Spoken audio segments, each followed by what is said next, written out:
Shalom, perkenalkan nama saya Grandi Petrusundun, mahasiswa STAK Hermenetik Kupang, Prodi Pendidikan Agama Kristen semester 3 di bawah NIM 2202039. Jadi di sini saya mengambil kesempatan ini untuk menjelaskan kembali pembahasan tentang hermeneutik. Jadi yang pertama kita harus tahu bahwa apa itu hermeneutik. Jadi hermeneutik sendiri adalah istilah yang berasal dari bahasa Yunani yaitu hermeneutike, yang berkaitan dengan seni atau ilmu penafsiran. Jadi dengan kita belajar hermeneutik, kita bisa mengerti bahwa atau bisa memahami cara menginterpretasikan teks dengan benar atau tepat. Jadi hermeneutik sendiri berhubungan dengan Hermes atau dewa dalam mitologi Yunani yang dianggap sebagai pelindung komunikasi, pesan, dan tafsiran. Nah, berikut kita harus tahu bahwa awal mula sejarah hermeneutik itu berasal dari di mana para filsuf dan sarjana seperti Plato dan Aristoteles mulai mengembangkan prinsip-prinsip interpretasi dan pemahaman teks. Mereka mempertimbangkan makna dalam teks dan bagaimana teks dapat diinterpretasikan dengan benar dan tepat. Jadi kita harus tahu bahwa fungsi hermeneutik sendiri adalah memahami dan menginterpretasi dunia, di mana dunia itu termasuk dunia teks. Jadi hermeneutik sendiri adalah pendekatan yang digunakan untuk memahami, menginterpretasikan teks, baik itu dalam bentuk tulisan, seni, maupun pesan visual. Jadi pendekatan ini memiliki berbagai fungsi yang penting dalam berbagai konteks. Nah, jadi dengan kita belajar hermeneutik, kita bisa benar-benar menginterpretasikan dan menempatkan atau menjelaskan teks yang ditafsirkan secara kekeliruan. Jadi dengan belajarnya hermeneutik, kita bisa memiliki dasar menginterpretasikan atau menerjemahkan teks dalam bahasa aslinya. Jadi hermeneutika juga adalah problematisasi dalam interpretasi teks, yaitu sebagai ilmu yang membahas pemahaman dan interpretasi teks, memiliki sejumlah problematika yang relevan dalam dunia akademis. Jadi dalam SCI ini kita akan mengeksploralisasi beberapa problematika utama dalam hermeneutik dan mencoba memahami dengan dukungan dan pandangan sendiri. Jadi seorang ilmuwan terkemuka di bidang ini adalah Hans Georg Gadamer yang menjelaskan objek atau poin ini. Jadi subjektivitas juga interpretasi adalah salah satu problematika yang terbesar dalam hermeneutik adalah subjektivitas dalam interpretasi. Jadi ini berarti bahwa interpretasi adalah teks atau interpretasi itu teks cenderung yang dipengaruhi oleh pandangan, nilai-nilai, dan pengalaman pribadi oleh seorang penafsir. Jadi dalam menginterpretasi juga ada kebingungan dalam pluralitas interpretasi atau pluralitas dalam menerjemahkan. Jadi hermeneutika juga menghadapi tantangan dalam pluralitas interpretasi. Artinya, teks seringkali memiliki banyak makna yang dapat diinterpretasikan dengan berbagai cara yang sah.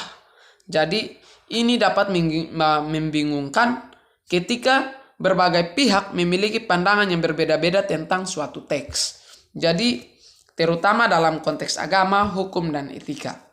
Dalam hal ini, Gadamer juga berpendapat bahwa perbedaan interpretasi adalah sesuatu yang alami dan mendapati ketidakpastian. Ini adalah bagian dari proses hermeneutik. Nah, jadi Gadamer menyatakan bahwa tugas seorang penafsir adalah untuk mencari kesatuan arti dalam teks, yaitu pemahaman yang mendalam dan lebih komprehensif yang mencakup berbagai perspektif. Nah, historisitas dan kontekstualitas. Jadi secara konteks sangat mempengaruhi interpretasi teks. Dan ini menimbulkan problematika lain dalam hermeneutik, di mana pertanyaan muncul sejauh mana kita dapat memahami teks kuno yang benar. terutama jika kita hidup dalam budaya yang konteksnya berbeda. Gadamer mengakui bahwa konteks sejarah dan budaya yang sangat penting dalam hermeneutik, tetapi dia juga berpendapat bahwa teks memiliki kerabat universal yang dapat merentangkan batas-batas waktu dan budaya. Jadi kesimpulan yang akan saya dapatkan di sini adalah hermeneutika meskipun merupakan alat penting untuk memahami teks, memiliki sejumlah problematika yang kompleks, subjektivitas interpretasi, pluralitas makna, dan tantangan. Jadi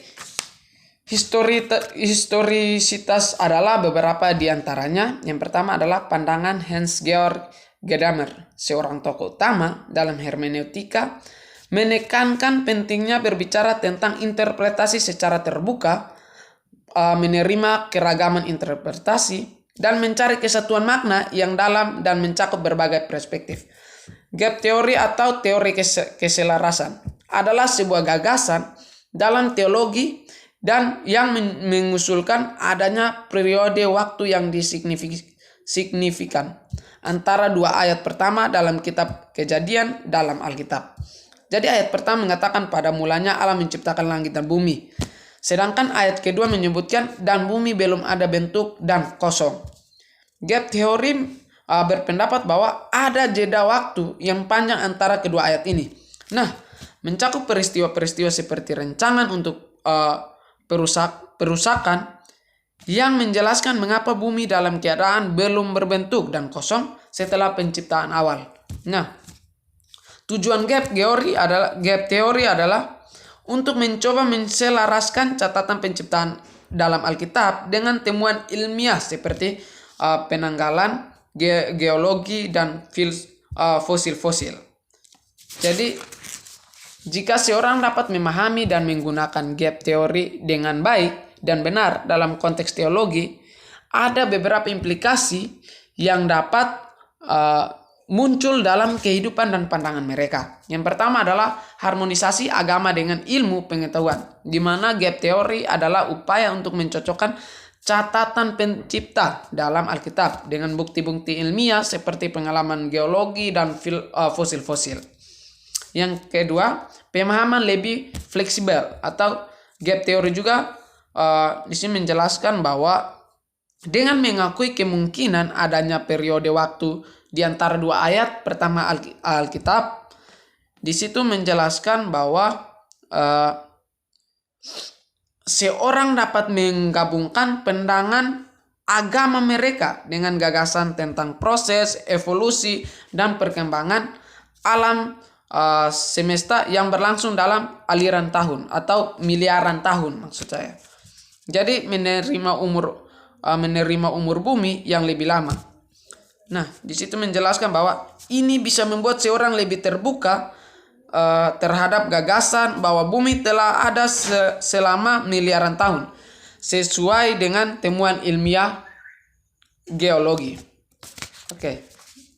Namun pentingnya untuk diingat bahwa gap teori adalah salah satu dari banyak pendekatan interpretatif dalam teologi dan tidak semua orang setuju dengan pandangan ini. Oke, mungkin hanya itu saja materi yang bisa saya sampaikan. Tuhan Yesus memberkati. Shalom.